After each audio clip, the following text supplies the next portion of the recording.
Hello વિદ્યાર્થી મિત્રો, welcome back. આજે આપણે વાત કરીશું અધિસ્તર પેશી અને છાલ વિશે। તો વિદ્યાર્થી મિત્રો, આપણે જાણીએ છીએ કે વિવિધ ઋતુઓથી બચવા માટે, એટલે કે ચાહે શિયાળો હોય તો શિયાળામાં આપણે ઠંડીથી બચવા ગરમ કપડાં પહેરતા હોઈએ છીએ, બરાબર। ઉનાળામાં ગરમીથી બચવા માટે આપણે પંખો, એસી અથવા તો સુતરાઉ કાપડના કપડાં પહેરતા હોઈએ છીએ, બરાબર। તો આ રીતના આપણે આપણા શરીરનું રક્ષણ કરતા હોઈએ છીએ, પરંતુ જે સ્થાયી છે, એટલે કે વનસ્પતિ એક જગ્યાએ શું છે, સ્થાયી છે, એ હલનચલન કરી શકતા નથી। તો એ આવા સજીવો એટલે કે વનસ્પતિઓ આવા જે એમના આજુબાજુ થતા ઋતુ પરિવર્તન અથવા તો એમના આજુબાજુ આવા પરિબળો જે સર્જાતા હોય તો એમની સામે રક્ષણ મેળવવું પણ એમને જરૂરી છે। તો એમના માટે એ કેટલાક આવરણોનું નિર્માણ કરતા હોય છે, જેમાંથી એક છે અધિસ્તર અને બીજું છે છાલ। તો આ બે વનસ્પતિના એક રક્ષણાત્મક પેશીઓ થઈ જશે। શું થઈ જશે? સામાન્ય રીતે આમને તારવવા હોય, વર્ગીકૃત કરવા હોય તો તમે આ રીતના લખી શકો છો કે જે રક્ષણાત્મક પેશી છે તો એમના બે પ્રકાર, એક થઈ જશે અધિસ્તર અને બીજું થઈ જશે વૃક્ષની છાલ, બરાબર। તો આજે આપણે આ બંને વિશે ચર્ચા કરવાના છીએ। તો સૌપ્રથમ આપણે જોઈએ કે અધિસ્તર કોને કહેવામાં આવે? તો અધિસ્તર એટલે કે વનસ્પતિના બધા જ અંગોમાં જોવા મળશે। કેમ? કારણ કે દરેક અંગને રક્ષણ આપવાનું હોય છે, બરાબર, બહારના પરિબળોથી, ઠીક છે। તો આ કેવું હોય છે અધિસ્તર? તો વનસ્પતિના અંગોના સૌથી બહારના એક સ્તરને શું કહેવામાં આવે છે? અધિસ્તર તરીકે ઓળખવામાં આવે છે। એટલે કે આ એક પ્રકારે એક સ્તરનું જ બનેલું હોય છે, એટલે કે આ રીતના જે એમના કોષો છે એ આ રીતના એકબીજા સાથે જોડાયેલા છે, જેનાથી આપણે શું કહી શકીએ છીએ કે એ ફક્ત સૌથી બહારના ભાગે એક સ્તરનું જે જોવા મળતું આવરણ છે વનસ્પતિના અંગોમાં, એને શું કહેવામાં આવશે? અધિસ્તર તરીકે ઓળખવામાં આવે છે, બરાબર। હવે એની રચના વિશે વાત કરીએ તો અધિસ્તરના કોષો એક સ્તરમાં સળંગ રીતે ગોઠવાયેલા હોય છે। તમે આ આકૃતિમાં પણ જોઈ શકો છો કે એક સ્તર સ્વરૂપે એમના કોષો હોય છે અને એકબીજાથી એક સળંગ રીતે ગોઠવાયેલા હોય છે। પછી એની સાથે સાથે એમના વચ્ચેનો આંતરકોષીય અવકાશ હોતો નથી, બરાબર। એટલે કે એમનું કાર્ય શું છે કે આવા બહારના જે પરિબળો છે અથવા તો કોઈ પરોપજીવી સજીવો છે તો એમનાથી રક્ષણ આપવાનું છે, બરાબર। તો હવે સ્વાભાવિક છે કે આમને એકદમ જકડાઈને ગોઠવાવું પડશે, બરાબર, એમના વચ્ચે જગ્યા હોવી જોઈએ નહીં। તો એકદમ સળંગ એમની ગોઠવણી હોવાથી એમના વચ્ચે કોઈ પણ પ્રકારનો આંતરકોષીય અવકાશ જોવા મળતો નથી, ઓકે। એની સાથે સાથે કે ભાઈ આમના જે અધિસ્તરીય કોષો છે તો મોટાભાગના અધિસ્તરીય કોષો કેવા હોય છે? ચપટા હોય છે, બરાબર। અને તેમની બાહ્ય તથા પાર્શ્વ કોષ દિવાલ આંતરિક કોષ દિવાલ કરતાં જાડી હોય છે। હવે આ બાહ્ય તથા પાર્શ્વ કોષ દિવાલ એટલે કે ટૂંકમાં જે વનસ્પતિના જે અંગો છે જે વાતાવરણ સાથે જોડાયેલા છે, એટલે કે બહારના ભાગે જોડાયેલા હોય, જેમ કે પર્ણ છે તો પર્ણના માન લો કે આ એક પર્ણ છે, બરાબર। તો હવે એના ઉપર આમ દરેક રીતે અધિસ્તરીય કોષો જોડાયેલા છે। તો જે બહારની તરફના જે એ અધિસ્તરીય કોષોની જે કોષ દિવાલ છે, ઓકે, અને આ રીતના માન લો કે આ એક કોષ છે અધિસ્તરીય, બરાબર।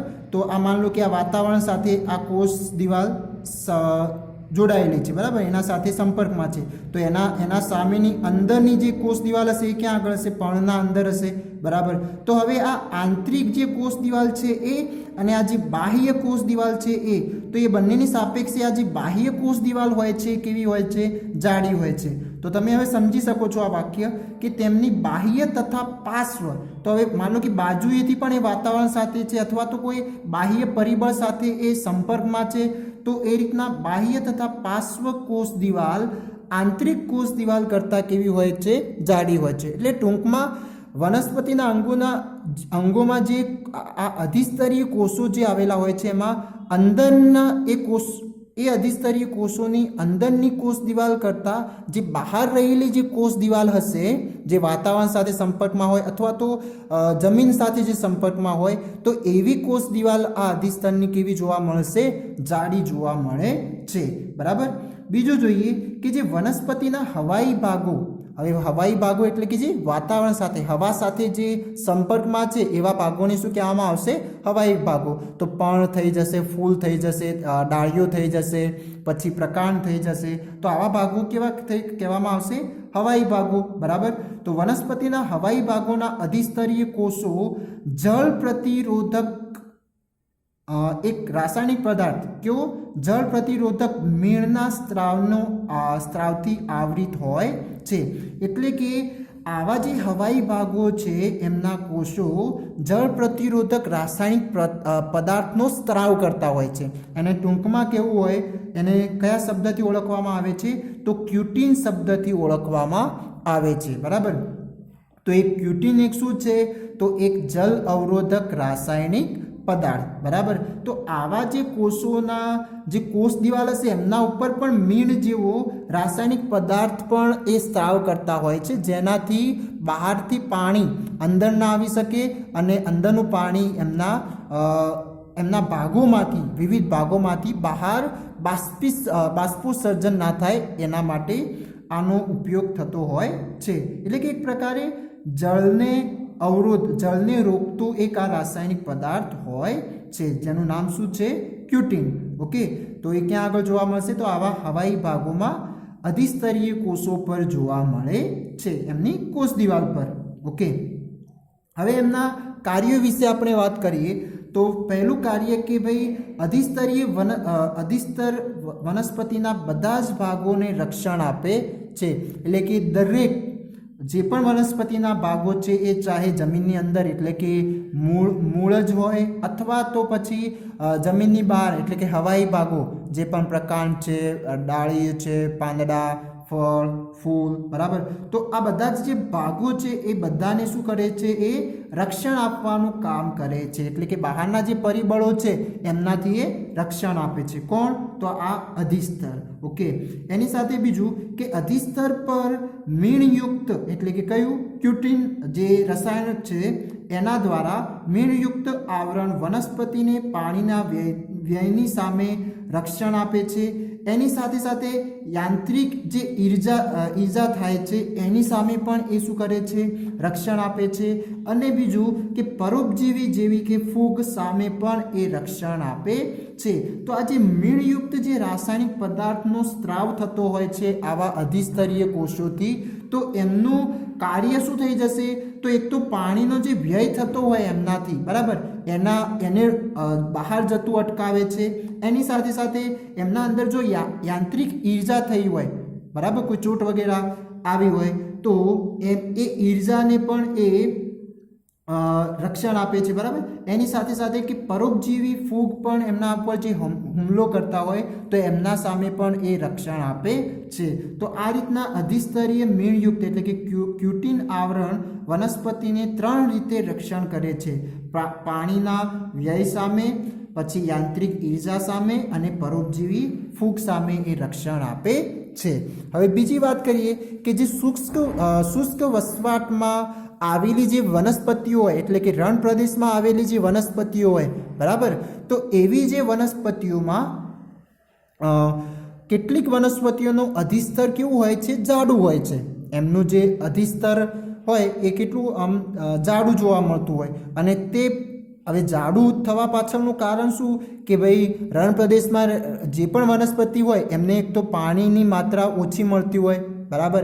એની સાથે સાથે જો વધુ પડતું એ પાણીનું બાષ્પીભવન કરી દે, ઓકે, અથવા તો પાણીનો વાતાવરણમાં નિકાલ જો થઈ જાય તો પછી એ ત્યાં આગળ ટકી શકે નહીં. તો એના માટે એમને વધારે ને વધારે શું કરવું પડતું હોય છે? પાણીનું અંદર સંગ્રહ કરવું જરૂરી છે. તો બને એટલું ઓછું ગુમાવે તો શું થશે? એમનો સારી એવી વૃદ્ધિ થઈ શકે છે. તો એના કારણે જે પાણી ગુમાવવાની જે સામે વનસ્પતિને શું કરે છે? રક્ષણ આપે છે. તો આ જે અધિસ્તરનું આવરણ અથવા તો એ જે અધિસ્તર જે આવેલું હોય એ એકદમ જાડું આવેલું હોય. અથવા એની સાથે એમ પણ કહી શકીએ કે એના પરનું જે ક્યુટીન આવરણ હશે એ પણ શાયદ જાડું હોઈ શકે, બરાબર, જેનાથી શું થશે, કમસે કમ પાણી એ ગુમાવી શકતા હોય છે અથવા તો ગુમાવતા નથી. ઓકે, તો આવી જે રણ પ્રદેશની વનસ્પતિ હોય છે એ એમનું અધિસ્તર કેવું હોય છે, જાડું હોય છે. ઓકે, બીજી વાત કરીએ કે ભાઈ જે મૂળના અધિસ્તરીય કોષો, આપણે વાત કરી કે આ અધિસ્તરીય કોષો એ દરેક ભાગમાં જોવા મળશે, બરાબર. તો હવે જે મૂળમાં આવેલા જે અધિસ્તરીય કોષો છે એમનું કાર્ય રક્ષણ આપવાનું તો થશે જ, પરંતુ એની સાથે સાથે બીજું પણ કાર્ય છે. કયું? તો પાણીનું શોષણ કરવાનું. હવે આ કઈ રીતના કરશે? તો એ આ મૂળમાં આવેલા જે અધિસ્તરીય કોષો છે એ અથવા તો એમની જે પેશી છે એ વાળ જેવા લાંબા પ્રવર્ધોની રચના કરતા હોય છે, બરાબર. એટલે કે જેમ કે એ મૂળ હોય, માન લો કે આ મૂળ છે તો એમના આજુબાજુ આ રીતના વાળ જેવા લાંબા પ્રવર્ધોની રચના થતી હોય છે. કોના દ્વારા? તો આ દ્વિસ્તરીય પેશી દ્વારા, બરાબર. તો હવે એના દ્વારા એ વધુ સારી રીતે પાણીનું જમીનમાંથી શોષણ કરી શકે છે. ઓકે, તો તમે અહીંયા જોઈ શકો છો કે મૂળના અધિસ્તરીય કોષો ભૂમિમાંથી પાણીનું શોષણ કરે છે. કઈ રીતના? તો સામાન્ય રીતે વાળ જેવા વૃદ્ધિ પામતા લાંબા પ્રવર્ધ ધરાવે છે, બરાબર. અને આમના કારણે જેથી પાણીનું શોષણ કરવાની ક્ષમતામાં વધારો થાય છે. ઓકે, તો આમ અધિસ્તરીય કોષોમાં આપણે મૂળ વિશે વાત કરી અને એમના પ્રકાર વિશે વાત કરી. ઓકે, હવે આપણે વાત કરીએ એમના પર્ણમાં કે ભાઈ પર્ણમાં અધિસ્તરીય કોષોની રચના શું થઈ જશે. ઓકે, તો એમના માટે આપણે અહીંયા ટોપિક જોઈશું વાયુરંધ્રો. હવે આ વાયુરંધ્ર આપણે તમે આગળ પણ ભણીને આવ્યા છો કે ભાઈ વાયુરંધ્ર શું હોય છે? તો જે પર્ણ ઉપર જે જોવા મળતા જે નાના નાના છિદ્રો હોય એમને શું કહેવામાં આવે છે? વાયુરંધ્રો કહેવામાં આવે છે. પરંતુ એ કઈ રીતના બનતા હોય છે? તો એની પર ચોક્કસ વ્યાખ્યા આ પ્રમાણે થશે કે પર્ણના અધિસ્તરમાં આવેલા નાના છિદ્રોને શું કહેવામાં આવશે? વાયુરંધ્રો કહેવામાં આવે છે, બરાબર. અને આ વાયુરંધ્રો દ્વારા જે પેલી પ્રકાશ સંશ્લેષણની ક્રિયામાં જે વાયુઓનું વિનિમય થતો હોય છે, એટલે કે આપલે થતી હોય છે પર્ણમાંથી વાતાવરણથી લઈને પર્ણમાં અને પર્ણમાંથી લઈને વાતાવરણમાં, એટલે કે જે કાર્બન ડાયોક્સાઇડ વાતાવરણમાંથી જે પર્ણમાં આવે છે કોના દ્વારા? તો આ વાયુરંધ્રો દ્વારા. અથવા તો જે પ્રકાશ સંશ્લેષણ દરમિયાન ઓક્સિજન જે બનતો હોય છે એ પણ જે વાતાવરણમાં જતો હોય એ કોના દ્વારા? તો એ પણ આ વાયુરંધ્રો દ્વારા. પરંતુ આ વાયુરંધ્રો એ દરેક સમયે ખુલ્લા રહેતા નથી, એમને પણ અમુક સમયે જ ખુલવાની પરમિશન મળતી હોય છે. અને એ પણ કોના દ્વારા? તો એમને પરમિશન આપતા હોય છે આ રક્ષક કોષો. હવે આ રક્ષક કોષો કેવા હોય છે? તો એમનો આકાર હોય છે મૂત્રપિંડ આકારનો, બરાબર. એટલે કે બીજું એના શબ્દો કહીએ તો વૃક્કાકાર કહેવામાં આવે. હવે એ મૂત્રપિંડ એટલે કે આ રીતના વાલના દાણા જેવી રચના એમની હોય છે, બરાબર, આ રીતની. ઓકે, તો એમને અહીંયા એના કારણે શું કીધું છે કે મૂત્રપિંડના આકાર જેવી આ રક્ષક કોષોની રચના હોય છે. અને આ રક્ષક કોષો દ્વારા આ વાયુરંધ્રોનું નિયમન થતું હોય છે, બરાબર. તો જ્યારે ઓક્સિજનની બહાર જવાની જરૂરિયાત પડે ત્યારે એ શું કરશે? એ ખુલ્લા થઈ જશે, બરાબર. અને કાર્બન ડાયોક્સાઇડ એટલે કે ટૂંકમાં વાયુઓની આપલે દરમિયાન એ ખુલતા હોય છે અને એના સિવાય એ શું હોય છે? બંધ હોય છે, બરાબર. તો હવે એ પણ કોના કારણે થશે? આ રક્ષક કોષો દ્વારા. તમે એની આકૃતિ પણ જોઈ શકો છો કે આ જે વાલના દાણા જેવી અથવા તો મૂત્રપિંડના આકાર જેવી જે રચના જોવામાં આવે છે એને શું કહેવામાં આવશે? રક્ષક કોષો. પછી આ જે આ કોષો તમને જોવા મળે છે કયા કોષો થઈ જશે? તો અધિસ્તરીય કોષો. અને આ રક્ષક કોષો વચ્ચે જે જગ્યા તમને જોવા મળે છે, જે છિદ્ર જે જોવા મળે છે એને શું કહેવામાં આવશે? તો વાયુરંધ્ર તરીકે ઓળખવામાં આવે છે, બરાબર. તો ટૂંકમાં કે આ જે અધિસ્તરીમાં આવેલા નાના છિદ્રોને શું કહેવામાં આવશે? વાયુરંધ્રો કહેવામાં આવે છે. અને એમનું કાર્ય થઈ જશે વાતાવરણમાં વાયુઓનું વિનિમય કરવું. અને એક બીજું પણ કાર્ય થશે કે જે બાષ્પોત્સર્જનની ક્રિયા થાય છે, એટલે કે જે વનસ્પતિમાં જે પાણી છે અથવા તો જે પર્ણમાં જે પાણી છે એ બાષ્પ સ્વરૂપે જે વાતાવરણમાં છોડવામાં આવે છે, તો એ પણ કોના દ્વારા? તો એ પણ આ પર્ણરંધ્ર એટલે કે વાયુરંધ્રોમાંથી એ બાષ્પ સ્વરૂપે બહાર નીકળતું હોય છે. એના માટે અહીંયા બે પ્રકારના આ વાયુરંધ્રોના કાર્ય થઈ જશે. તો બાષ્પોત્સર્જનની ક્રિયા કરવા માટે, અને બીજું થઈ જશે વાતાવરણ સાથે વાયુની વિનિમય. અને કયા વાયુઓ? તો એ થઈ જશે ઓક્સિજન અને કાર્બન ડાયોક્સાઇડ. ઓકે, તો આ વાત હતી અધિસ્તરીય પેશી માટેની. તો આ અધિસ્તરીય પેશી એક કેવી થઈ જશે? રક્ષણાત્મક પેશી, જે બહારના પરિબળોથી રક્ષણ આપવાનું કાર્ય થશે. એની સાથે સાથે અલગ અલગ જગ્યાએ એમનું બીજું પણ કાર્ય હોય છે. ઓકે, જેમ કે મૂળની જ વાત કરીએ આપણે, તો મૂળમાં જે પાણીનું વધુ પડતું શોષણ કરવા માટે જે વાળ જેવા લાંબા પ્રવર્ધોની રચના થતી હોય, એ પણ કોના દ્વારા? તો આવા અધિસ્તરીય પેશી દ્વારા રચના થતી હોય છે, અને જેમનાથી પાણીનું શોષણ કરવાની ક્ષમતામાં વધારો થતો હોય છે. બરાબર. તો આ વાત હતી અધિસ્તરીય પેશી એટલે શું, એમની રચના કેવી હોય છે, અને એમના કાર્યો કયા કયા હશે. અને એની સાથે જે મીણ જેવો રાસાયણિક પદાર્થ અથવા તો જલ અવરોધક જે રાસાયણિક પદાર્થ એમના પર આવેલો હોય છે, એમને શું કહેવામાં આવે છે? ક્યુટીન તરીકે ઓળખવામાં આવે છે. આ પણ યાદ રાખવું કે ભાઈ ક્યુટીન કોના ઉપર આવેલું હોય છે? તો અધિસ્તરીય પેશી પર આવેલું હોય છે, અથવા તો અધિસ્તરીય કોષો પર આવેલું હોય છે, અને જેનું કાર્ય થશે જલને અવરોધવાનું, એટલે કે જળ પાણીનો ઓછામાં ઓછો વ્યય થાય એના માટેનું આ એક મીણ જેવું સ્તર આ અધિસ્તરીય કોષો પર આવેલું હોય છે. અને જે કોના દ્વારા સ્ત્રાવ થતો હોય છે?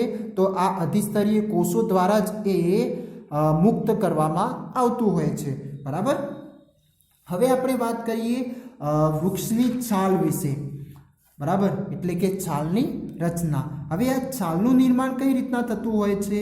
તો જેમ આપણે વાત કરી હતી કે ભાઈ જે વર્ધનશીલ પેશી હોય છે એ અમુક સમય પછી પોતાનો વૃદ્ધિ કરવાનો જે ગુણ હોય છે એ એમનો રહેતો નથી. બરાબર, એટલે કે ના રહેવાના કારણે એ એક ચોક્કસ કાર્ય ચોક્કસ સ્થાન પર કરવા લાગે છે, અને જેનાથી પછી એ એક સ્થાયી પેશીનું નિર્માણ કરી દે છે. બરાબર. તો એ જ રીતના અહીંયા જે અધિસ્તરીય કોષો છે, ઓકે, એ એક સમયે શું થઈ જાય છે? જાડા અને કેવા એક જાડા કોષોનું નિર્માણ કરવા લાગે છે. બરાબર.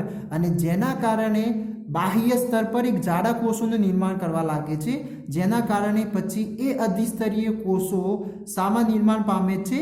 છાલમાં નિર્માણ પામે છે. બરાબર. તો ચલો જોઈએ હવે કે છાલની રચનામાં કયા મુદ્દા છે. તો જેમ વૃક્ષની ઉંમર વધે તેમ તેની બાહ્ય રક્ષણાત્મક પેશીઓમાં કેટલાક પરિવર્તન આવે છે. નો ડાઉટ, જેમ વૃક્ષ જેમ જેમ એની વૃદ્ધિ થાય એમ એમ એના પ્રકાંડ વગેરે, ડાળીઓ વગેરે એ શું થતી હોય છે? સખ્ત બનતી હોય છે, સખ્તાઈ એમને આવતી હોય છે બહારના આવરણમાં. બરાબર. એની સાથે સાથે હવે એ જે પહેલાં અધિસ્તરીય પેશી હતી એ હવે શામાં રૂપાંતરણ થવા લાગશે? છાલમાં રૂપાંતરણ થવા લાગશે. એટલે કે દ્વિતીય વર્ધનશીલ પેશીની જે પટ્ટી પ્રકાંડના અધિસ્તરનું સ્થાન મેળવી લે છે. તો આ જે અધિસ્તર પેશીમાં જે દ્વિતીય વર્ધનશીલ પેશી છે એની જે પટ્ટી છે, એટલે કે એક પ્રકારનું જે સ્તર છે, બરાબર, તો એ સ્તર હવે શામાં નિર્માણ પામવા લાગે છે? તો છાલમાં નિર્માણ પામવા લાગે છે. એટલે કે બહારની તરફના જે કોષો હશે એ વિભાજન પામી વધારે સ્તરોવાળી જાડી છાલનું નિર્માણ કરવા લાગે છે. ટૂંકમાં છાલ એ શામાંથી નિર્માણ પામે છે? તો અધિસ્તરમાંથી. પરંતુ ક્યારે? તો એ અધિસ્તરીય કોષો જે વર્ધનશીલ પેશી વખતે એ શું કરે છે? પોતે કોષ વિભાજન કરીને વધારે જાડી સ્તરોવાળી દિવાલ એટલે કે સ્તરોવાળું સ્તરનું નિર્માણ કરવા લાગે છે, અને એ સ્તરને પછી શું કહેવામાં આવે છે? આપણે શું કહીએ છીએ? છાલ વિશે ઓળખીએ છીએ. બરાબર. એની સાથે સાથે કે ભાઈ આ જે છાલના કોષો હોય છે કેવા હોય છે? તો મૃત હોય છે. બરાબર. અને એમના વચ્ચે એ કોષો વચ્ચેનો આંતર અવકાશ હોતો નથી. તો એ તો સ્વાભાવિક છે, કારણ કે જે પણ બાહ્ય પરિબળોથી રક્ષણ આપવા માટે અથવા તો સજીવોથી, અમુક સજીવોથી રક્ષણ આપવા માટે નું કાર્ય કરવાનું હોય છે, જેમના આવા બાહ્ય સ્તરોને, બરાબર. તો સ્વાભાવિક છે કે એમના કોષો વચ્ચે જગ્યા હોવી જોઈએ નહીં, વરના શું થશે, એમને આ રીતના બાહ્ય પરિબળો દ્વારા નુકસાન થઈ શકે છે. તો એમના માટે આંતરકોષીય અવકાશ અહીંયા પણ હોતો નથી. જેમ અધિસ્તરમાં નહોતો એ રીતના અહીંયા પણ જોવા મળશે નહીં, બરાબર. બીજું જોઈએ કે તેઓની કોષ દિવાલ પર સુબેરિન નામનું રસાયણ પણ સ્થુલિત હોય છે. એટલે કે જેમ આમાં તમે જોઈએ કે ક્યુટીન નામનું જળ અવરોધક રાસાયણિક પદાર્થ હતો, તો એ રીતના આ જે છાલના કોષો હોય છે એમના ઉપર પણ આ સુબેરિન નામનું રસાયણની જમાવટ હોય છે અથવા તો સ્થુલિત હોય છે, બરાબર. જેનાથી શું થશે, જે છાલને હવા તેમજ પાણી માટે અપ્રવેશશીલ પટલ જેવું કાર્ય કરે છે અથવા તો અપ્રવેશશીલ પટલ જેવું બનાવે છે. એટલે કે આ ત્યાંથી હવાને અથવા તો પાણીને અંદર જવા દેશે નહીં, બરાબર. તો આ વાત હતી છાલની રચના વિશે, બરાબર. તો છાલમાં તમે જોઈ શકો કયું રસાયણ આવેલું હોય છે, છાલના ઉપરના સ્તર ઉપર તો સુબેરિન નામનું રસાયણ આવેલું હોય છે. જ્યારે અધિસ્તરમાં હવાઈ ભાગોના જે કોષો છે એમના ઉપર ક્યુટીન નામનું રસાયણ આવેલું હોય છે. તો આજે આપણે વાત કરી અધિસ્તર વિશે અને છાલ વિશે, એટલે ટૂંકમાં રક્ષણાત્મક પેશી વિશે આપણે વાત કરી ચૂક્યા. ઠીક છે, થેન્ક યુ.